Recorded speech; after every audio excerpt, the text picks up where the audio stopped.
Welcome to the Future of Teamwork podcast, where we explore cutting-edge strategies to keep teams human-centered, drive innovation, and empower you with the tools and insights needed to help your team excel and thrive in today's world. Your host is Dane Groeneveld, a seasoned expert with over 20 years of experience enhancing team dynamics and innovation. When pressure goes unmanaged, it doesn't just make work harder, it erodes trust, clarity, and connection. In this episode, Dane is joined by Sabina Nawaz. Sabina is an elite executive coach who advises C-level executives and teams at Fortune 500 corporations, government agencies, nonprofits, and academic institutions around the world. She's the author of the book, You're the Boss, Become the Manager You Want to Be and Others Need. Together, they unpack why pressure, not power, corrupts leaders and how to break free from its grip. They'll explore Sabina's multiple meanings exercise, a simple yet transformative way to challenge assumptions and unlock fresh perspectives. And before they wrap, Sabina shares how to deliver feedback that lands, turning uncomfortable conversations into moments of real growth. If you've ever found yourself leading under stress, defaulting to a single narrative, or struggling to give feedback that strengthens rather than strains your relationships, this conversation is one to take to heart. So, teamwork makes the dream work, and we're here to inspire your next collaborative breakthrough. Gather your team or put on your headphones, and let's dive in together.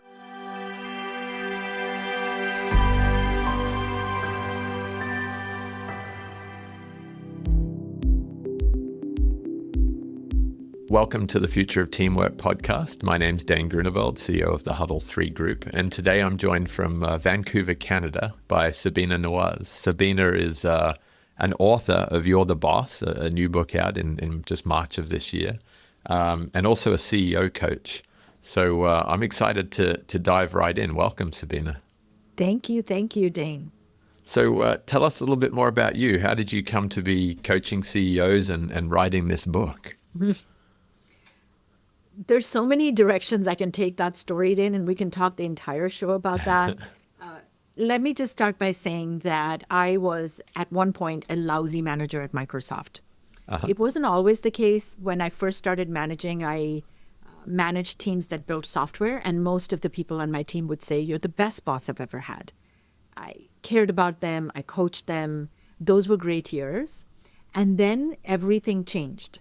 I was running Microsoft's management development. This was the first day as I was getting ready to come back from parental leave with my first child. And as I'm putting on lipstick for the first time in 5 months, my assistant Lori calls me frantic. "Where are you? Steve expects you in 30 minutes. Lori starts reading me this memo I'm supposed to discuss with Steve Ballmer, the CEO of the company. Oh my gosh. Yes, exactly. While I hit warp speed on my way to work. And that set the pace and tone for work. Infant at home, inbox overflowing, calendar packed, no sleep, no peace, no patience. If that makes sense. Yeah. I'm sure people have been there. And overnight, I morphed from being caring and compassionate to snippy and short. Short-tempered, rushing to meet deadlines. I have no time to provide detailed explanations, let alone repeat them. Grow up, pay attention, do the job. Told myself there'll be time for empathy later, but of course there never is. And I started to micromanage. When people would come to my office, I would leave all 10 fingers on the keyboard and look over my shoulder, indicating I'm very busy. You're less important than me. Move on, spit it out. And the worst part is, I thought I was being efficient. Until my colleague Joe stops by. And Joe says, "Zach is crying in his office because of what you said." Bang. And my whole body flushes with shame. And I think, how did I morph from being caring and nurturing to this? Somebody people are apparently afraid of and really don't like. And that's why I've written this book.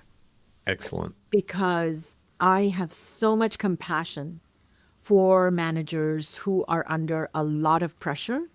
I believe that it is not power that corrupts, it's pressure that corrupts. And then power isolates you from the impact of your actions under pressure. That can turn best boss ever to boss from hell without you even realizing it. So when pressure is unmanaged, it can convert those good intentions, because who wakes up in the morning saying, let's make life miserable for everybody? Yeah. It can convert those good intentions into destructive habits. Just like for me, it didn't just squeeze my time, pressure also squeezed out my humanity. Yeah. Yeah, it's a fantastic, it's a tough origin story, but it's remarkably clear, the way that you experienced it and have shifted into this new body of work. Yeah. So thank you. The pressure and power elements, I'd not heard that before, but it makes a lot of sense. So the pressure corrupts, it's not the power. A lot of people will say power corrupts. Right. But where in your research and experience did you find that pressure was corrupting, leaders, middle managers, more wholesale? Well, in addition to my own experience, I mean, just if you're listening to this podcast right now, think about what kinds of pressure you're under and how much pressure you're under. Yeah. And then think about, under pressure, have you ever done something that you're not proud of?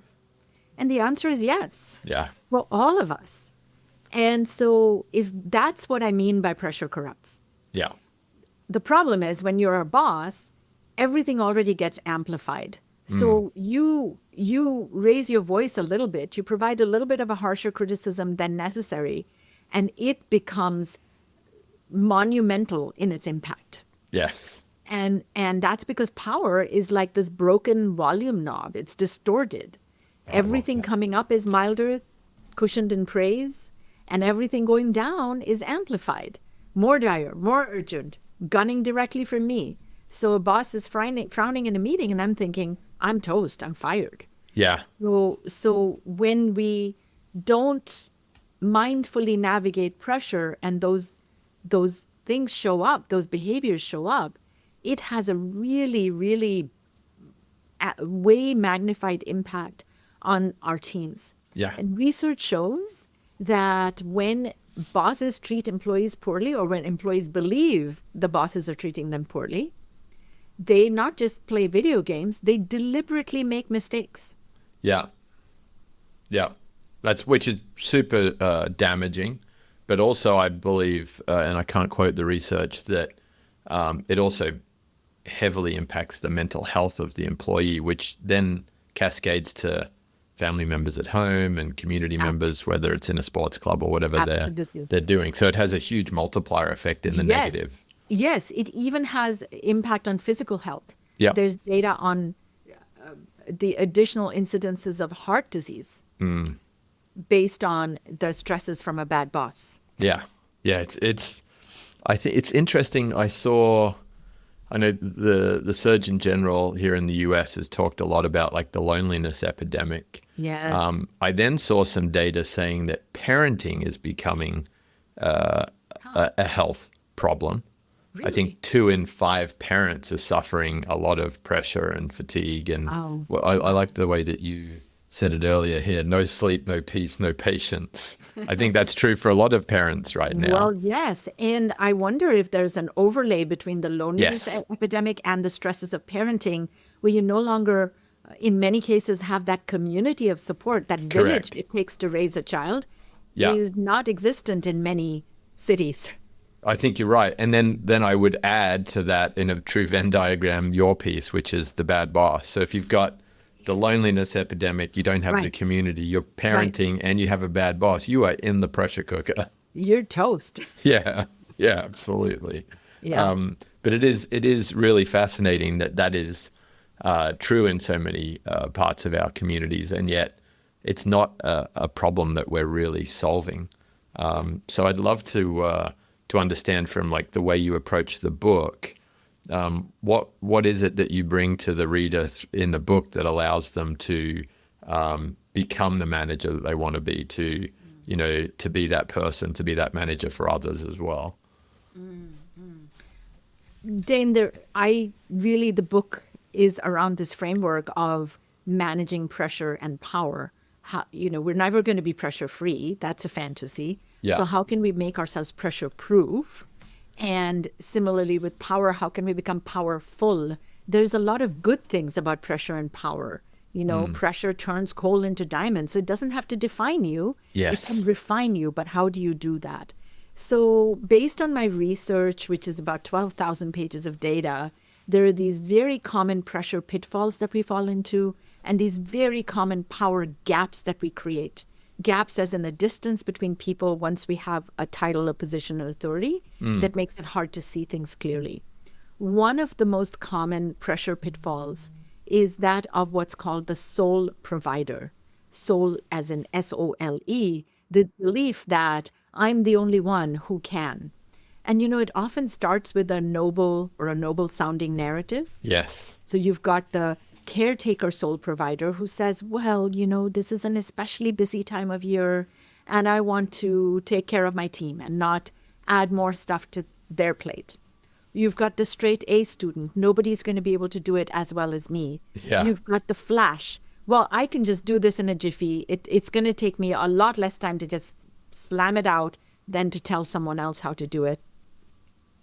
You've got the whack-a-mole champ who loves to whack out everything and get it done and is responding to messages and Teams and emails before the person who really should be. So you've got all these ways in which the sole provider gets activated. And one of the things I work with people on and the book talks about is how do you engage in ways that help disabuse you of those sole provider tendencies. Yeah. One of the first things you can do, and I love telling this to my clients, Dane, is shut up. Yes. Is actually not be the first one to speak, not be the first one to respond to non-speaking things, messages that come across. And the dual benefit of that is because in positions of power, nobody will tell you the full truth. When you stop speaking, you can sense, listen, observe a lot better too. Yeah. So you will get richer data about your team and where the team is, what the dynamics on the team are, what is the overall system, what are the overall pressures on the system when you shut up. Yes. So that's around pressure. Around power, one of the things you can do is move away from what's called the singular story. The more successful we are, the higher up we go. We've gotten there by being right a lot. And the problem is that sometimes then we very quickly jump to an assumption, a conclusion, and take action. And that action based on that singular story, while 9 times out of 10 might be correct, could also be incorrect, incomplete, or outdated. Yeah. Not to mention, again, stunting the growth and development and creativity of the team and the diversity of the ideas that can come out. Yeah. So again, in that case, how can you pause and make multiple meanings as opposed to a singular story and going forward with that? Yeah. That one I love. I think I've had a number of guests come and talk about this, particularly the power dynamic of hierarchy, but also that some people's style is very much, I like to enter an argument to win the argument, not to be curious. And then other people's style is, I like to sit back and not say what I think, going back to your volume knob that's broken, because I don't want to cause a stir. Right. And so often when you get a team together and a boss has that singular story, particularly if the boss is on that winning the argument side of the behavioral spectrum, then the reality is the team already know it's not going to work, and yet they just kind of nod, smile, and walk out of the meeting going, oh, this is going to be painful. Yes, exactly. So that's super cool. Are there approaches that you favor in creating those multiple stories and accessing the collective wisdom and energy? It's an approach that I taught my kids, and it's the same approach I favor for the executives I coach. Yeah.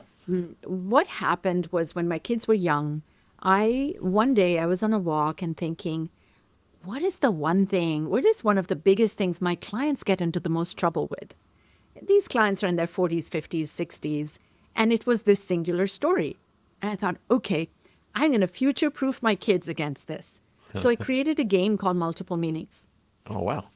On the way to school, where we would cross this bridge, and during the time we were on the bridge in our commute, one of us would pick something we noticed out there, and each of us would take turns making multiple meanings about it. Mm-hmm.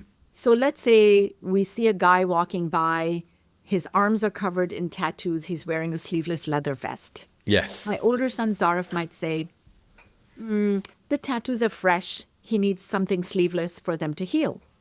I might say he's a lawyer by day job. This is his day off. He's showing off his tattoos. My younger son, Zivin, might say, let's see, there's a tattoo parlor on the other side of the bridge, and he's advertising that, and so on. So we built this muscle strength. Yes. And so the idea being, take something and start building that muscle, or if it's a work thing, don't solve. First, make 15 different meanings before you jump in to solve. Yes. Because what happened? What happened is a month or two later, Zivin comes screaming, crying, Zarif's a rat. He stole my Lego piece. And I said, okay, maybe he's a rat, but can we play multiple meanings? And then he's like, maybe I had my headphones on, and he did ask, and so on. And so then he was able to unhook from his singular story, go ask Zarif, and the reality was Zarif noticed it under the dresser while he was tying his shoelaces. Yeah. Very different outcome than if you would have gone in with, you're a rat, you stole my Lego piece. 100%. And I've fallen foul of that so many times in family and at work. So many times. Yeah. Yes, it has actually improved my marriage by being able to make multiple meanings instead of going, why didn't you take the trash out on time? Oh, maybe because the trash company is on strike. Maybe it's the day after Thanksgiving. Yeah. There's so many other ways to interpret what's going on. Yeah, I heard a great quote. I follow Ryan Holiday with the Daily Stoic, and he had a great quote that he shared out yesterday in some media that I was listening to. And it basically said, the one who can avoid attaching judgment and having an opinion about things can live a far happier and more effective life. Because I think it's not to say that you won't ultimately land a judgment or an opinion, but you don't just slap one on and have that singular story and move forwards with that belief. You stay more curious. Yes. The way I would modify that statement is I would say, don't have a judgment, have multiple judgments. I like that. Yeah. Because, as human beings, we are judging machines. We are storytelling, meaning-making machines. And I don't know that it's possible to completely detach from that without severing our brainstem. Correct. And so lean into it more. Make it a judo move where you're, okay, I'm not going to act until I have at least 3 very different judgments or stories. Yes. It's interesting. I don't know if you've come across the Vistage, the CEO peer groups. Yes. So I was a part of one of those groups, or a couple of those groups, over the 7 or 8 year period. And one of the things that I loved that they had was this issue processing sheet. And when you're in a room with 15 CEOs, going back to your earlier point, you've got a lot of people that have been right and have been called upon to have quick instincts and decision-making capabilities. And so one CEO will bring an issue in their company or in their personal life to the group. And the discipline is very much your multiple story discipline. It's like, okay, before we start saying, I think you should do this, let's all ask questions. So we're going to go around the table and everyone's going to ask a question. Now, you're not making a different meaning of it yet, but by asking all of these questions and creating curiosity, it then shapes different meanings, different stories that may be happening. So maybe that CEO who shares that, their top salesperson is toxic and is, damaging the rest of the team, even though they're bringing in the best sales every year, it turns into something very different to, actually you've got a compensation issue in your sales team, which is driving these behaviors. Exactly. Yes, it transforms how you look at something. Yeah. And when you look at it differently, your solution becomes much richer. Yes. Yeah. And probably more accurate. And if you think about the amount of and the amount of times in teams that we've all probably solved for the wrong problem and dragged the team through the pains of solving for the wrong problem, some of which can be irreversible. That's a lot of damage. All right. So this multiple meanings is how you approach the power gap. Is that correct? Yes. One of the ways. One of the ways. Okay, neat. So basically, as you go through these different ways in the book of managing pressure and power, are you creating more of a chronological approach for a manager to address, their career growth and becoming the boss, the leader they want to be? Or is it more, if you're in this scenario, here's a tool that might work? Is it more like a la carte menu? It's more a la carte, but it's a very custom a la carte. And what I mean by that is towards the end of the book is a section called 360 Yourself. Yes. That is, assess yourself.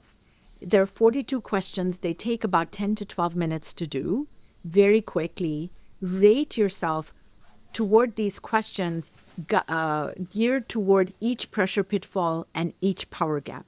So Yes. now you have a very quick back of the envelope diagnostic of which of these are you most likely to fall into. That's neat. So now you've got a dashboard. You've got a dashboard, exactly right.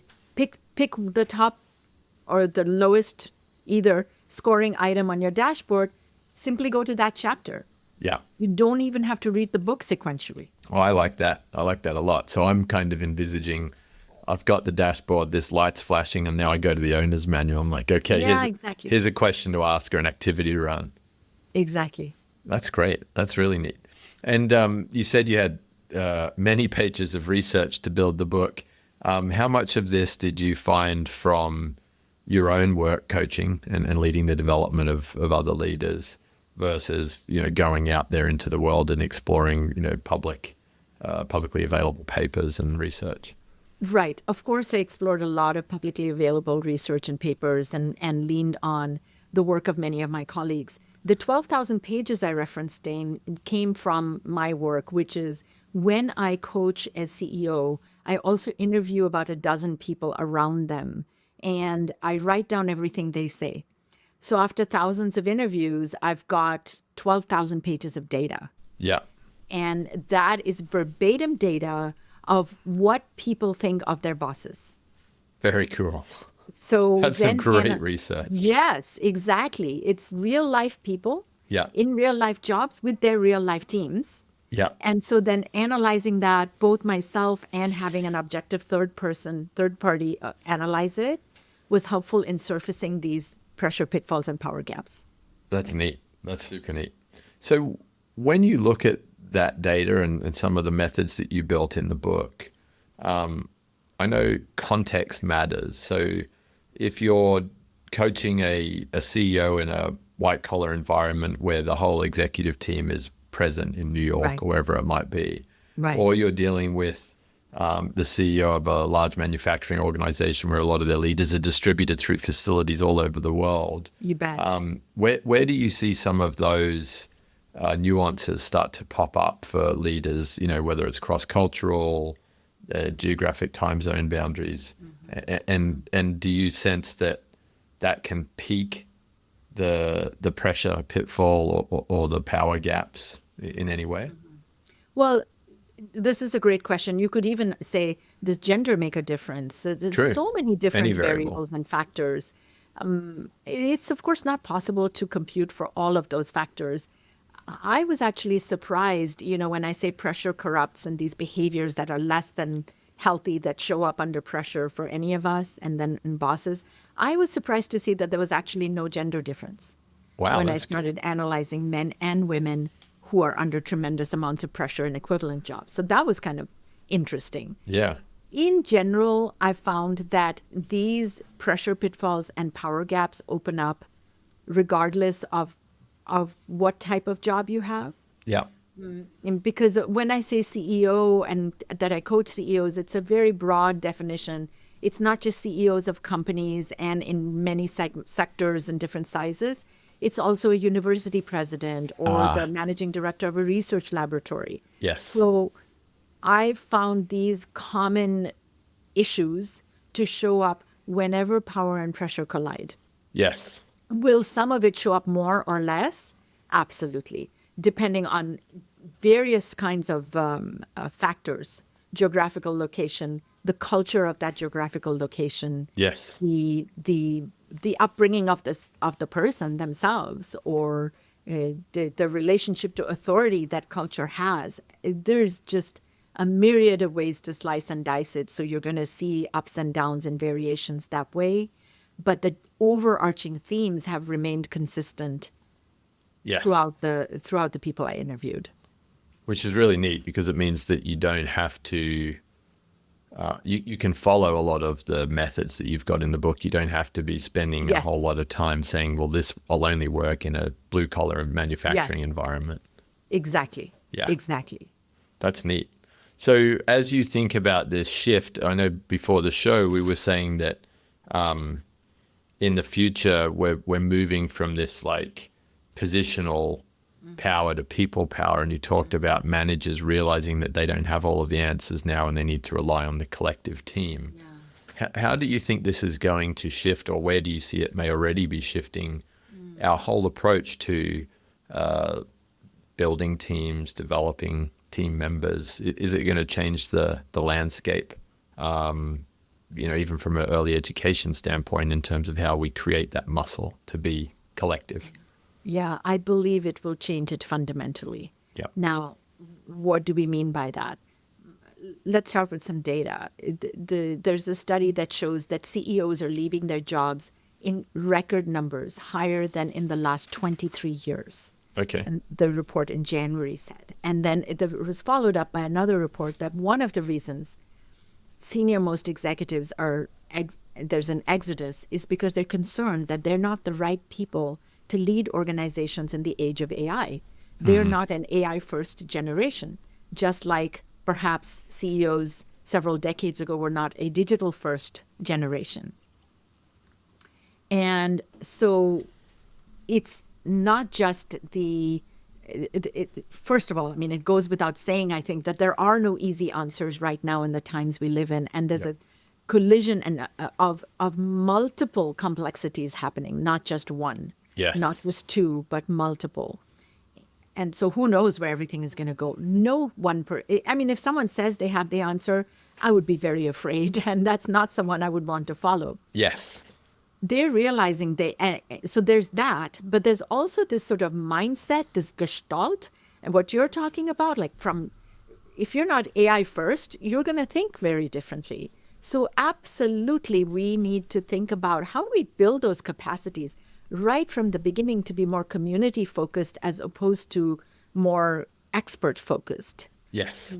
That the answer lies in the collective wisdom, the collective meaning making, talk about making multiple meanings before we even think about solutions and who knows how we're going to think about solutions for many of these very hairy challenges.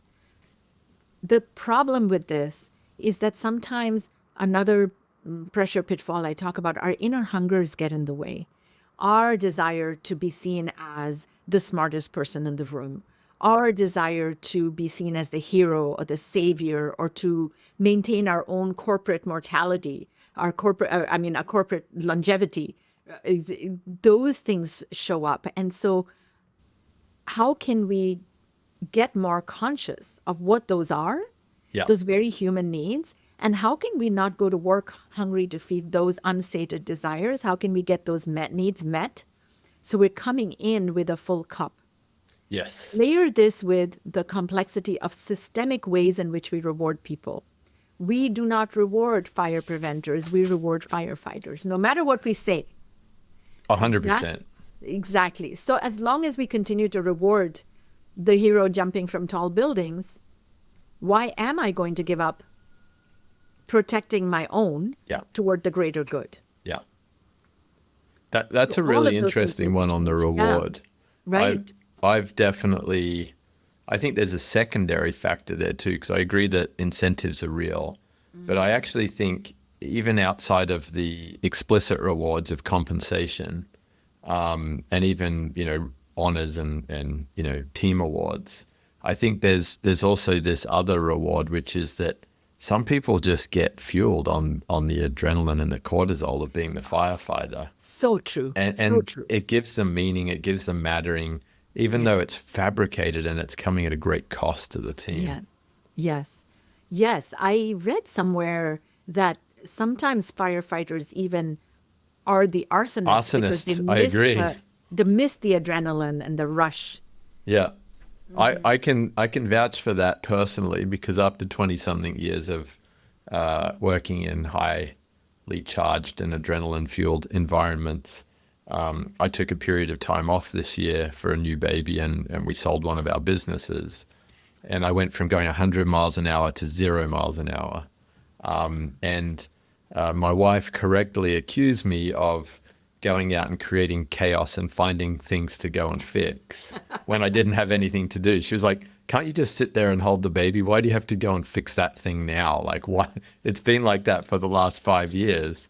And it's fascinating the way our brain chemistry and structure works. Absolutely. So first of all, congratulations on your baby. Thank you. And wow, what a huge shift. Yeah. What a huge shift. And this is one of the very practices I write about in the book called Blank Space, which is 2 hours a week of doing absolutely nothing. Mm-hmm. When under pressure, do nothing. Most of us under pressure want to do something. Yeah. It's that old saying of don't just do something, sit there. Yes. Right? It's Yes. that reversal of that other saying. Yeah. That's what you need in times of high pressure, in terms of high uncertainty. Because whatever you're going to jump in and do, your instincts around how to solve problems in the old way are going to be dead wrong. Particularly with AI, that's a brilliant call to action, because you're right, things are shifting so quickly. And if we are moving to the collective and the new, then it's actually the leader's job to get curious, not to jump in and fix it. Yes. Yeah.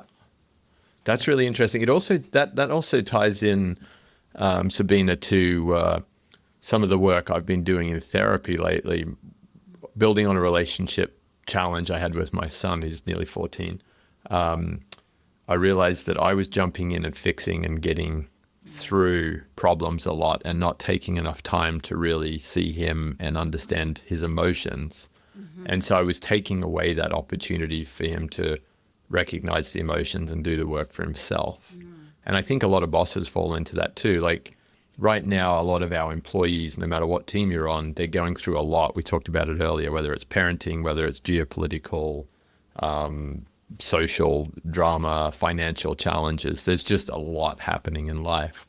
And if we constantly keep jumping in to solve for, Barry or Jenny turning up and being grumpy one day, and we try and solve it with an SOP rather than just, hey, maybe it's okay that Barry and Jenny were sad today or frustrated, and maybe we need to look after them as a human before we try and fix the work. There's something there. There's absolutely something there. And I just think that we as a society are really not comfortable feeling things. We're not. We're human beings. We're not comfortable just being. We want to be human doings. Yeah. And we're also human feelings. And that part, we kind of get cut off the neck below the neck. Yeah. So, as Brené Brown says, we have this foreboding joy. Whenever there's joy, we're like, oh, don't want to jinx it. When is something bad going to happen? But I don't think it's just joy. I think we try to timeline grief and sadness. Yep. We marginalize, minimize anger. Mm-hmm. So we jump in with reassurances, with fear. And again, it's human nature. Like, I would want to jump in and reassure my kids. And of course, then they feel you're not seeing me. Yes. Yeah. Mm-hmm. And that's a really interesting one in that parenting dynamic, in the team dynamic. And I think it's fair to say, like, we've talked a lot about belonging in recent times, but I think my word for the year is mattering. And I think that's a big, important thing for team members, family members to be grappling with right now. And what we've talked about on a number of episodes is the difference between belonging and mattering. Is belonging is, hey, I'm accepted here. I might even be appreciated here. Whereas mattering is the work that I do, the role that I play is important to others. And I think that's an interesting shift that we're seeing in teams too. Yes. That's so well said. Yeah. Where do you see that in your work when you're coaching leaders or in the book, that you're able to create more awareness of the importance of each member's work and not just the boss's work? Mm-hmm, mm-hmm.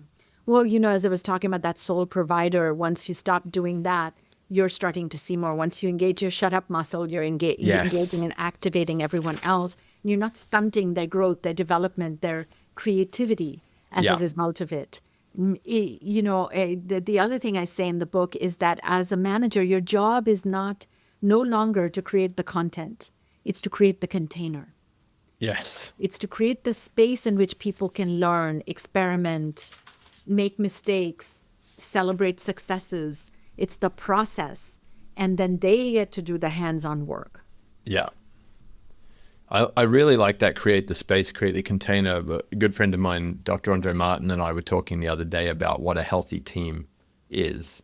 And as we looked at these various principles that we're kind of exploring through this podcast and other research, we identified that in a healthy team, the leader is a star maker, not a star themselves.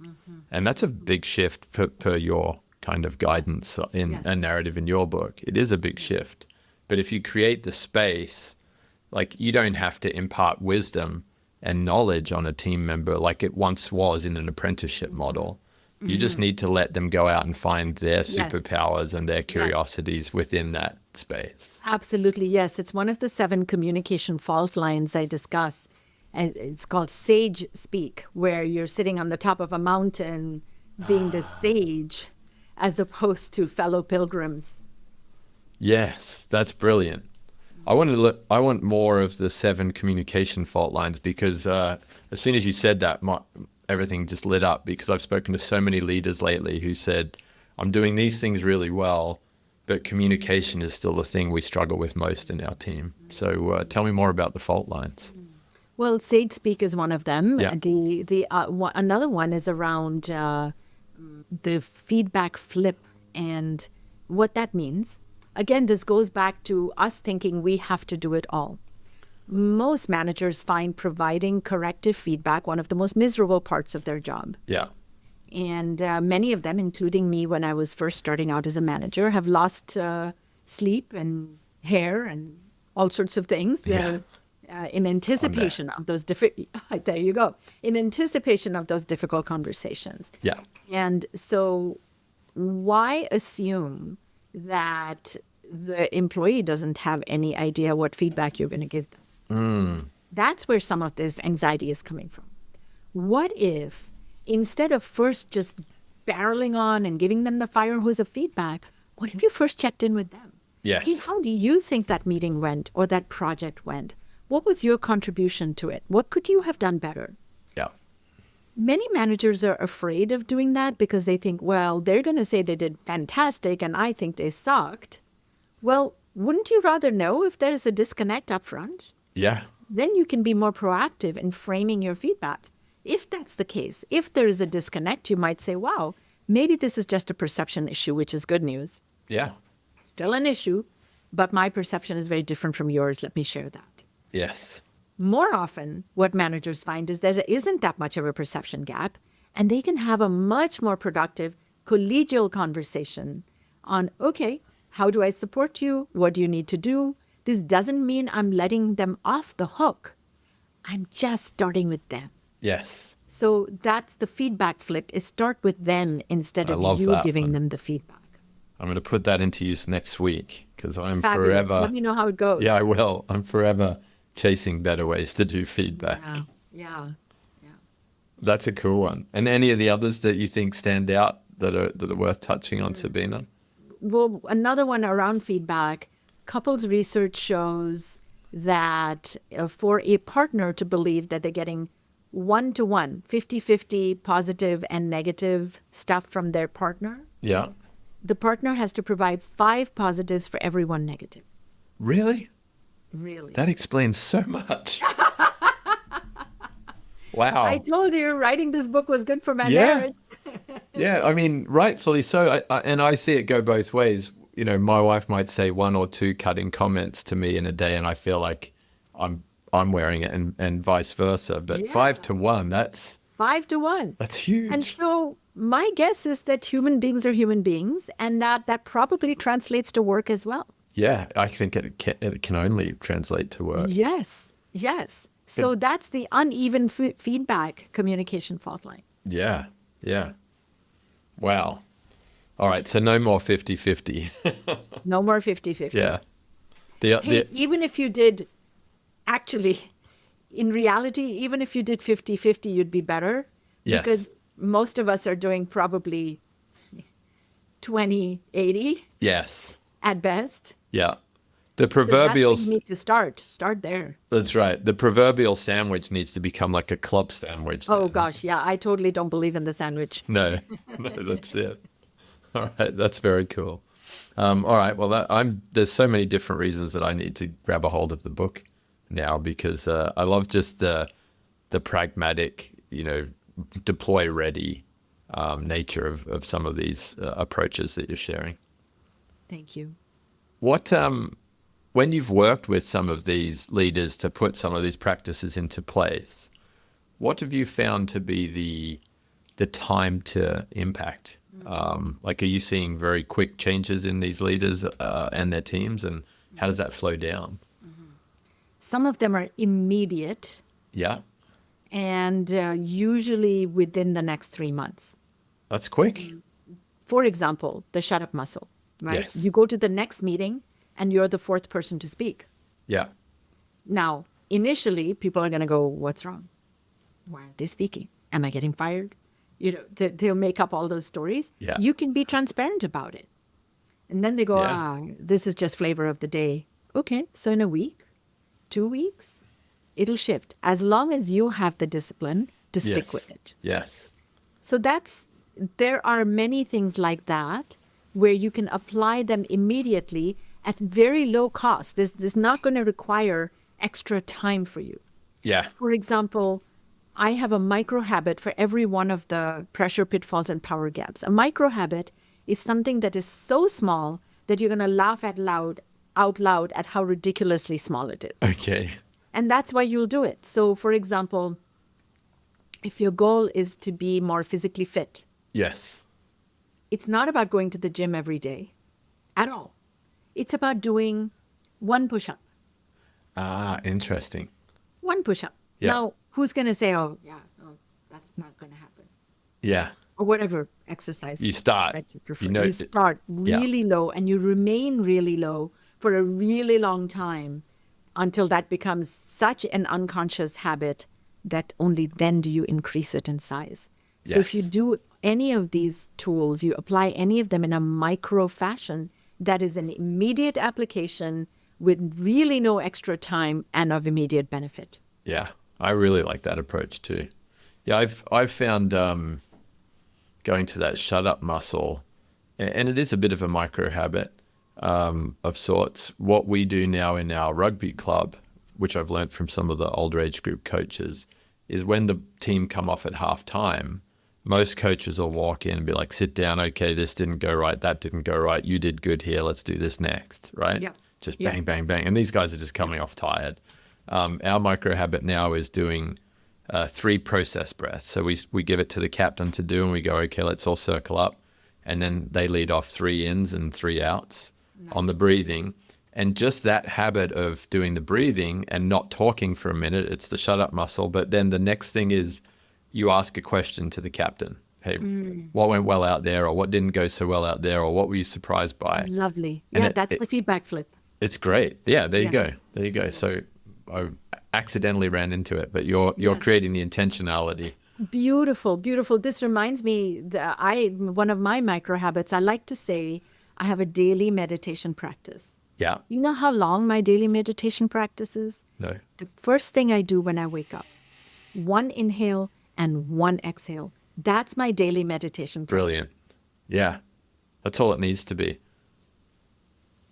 Because so many people are doing the life hack where they're like waking up, sauna, meditation, read a book, journal, and they're 3.5 hours in, and it's overkill. Yeah. It's whether or not it's overkill, I'd love to do that every morning. Yeah. It's just not going to happen. It's not realistic for most of our lives. Yeah. Or if it does happen, it's happening at a cost of something else. Right. A family member or a team member not getting access to you, or Exactly. yeah, whatever it might be. That's really interesting. No, that's super cool. Well, it's been a wonderful, wonderful conversation, Sabina. I'm super excited to read You're the Boss. Sounds like a great book with some really cool insights from all of your thousands of 360-degree interviews. If any of our listeners want to go out there and find the book, how do they best, or you, how do they best connect? The book is available anywhere books are available. They can come to my website, sabinanawaz.com. Yeah. Once you buy the book, you can download many of those tools so you can try them all out firsthand. Brilliant. Without having to write in the book or figure out how to do it. You'll have a step-by-step guide that's free to you. You can also sign up there or on Substack directly for my newsletter, which is called Pressure Proof. Pressure Proof. I love that. And I really do like this. Pressure corrupts and power isolates you from the impact, because it's a very clean and neat visualization for any of us as leaders to just be checking in on ourselves. And I appreciate the way that you've shared that. And particularly, again, I'm a very visual person. I like how you explained that the power causes you to be dealing with the broken volume knob when it comes from feedback coming up. So I don't think there's a leader out there, or a team member for that matter, that can't associate with that phenomenon. Yeah.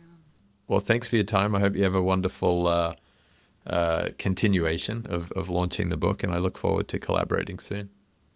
Thank you so much. And for the listeners, I love collaboration.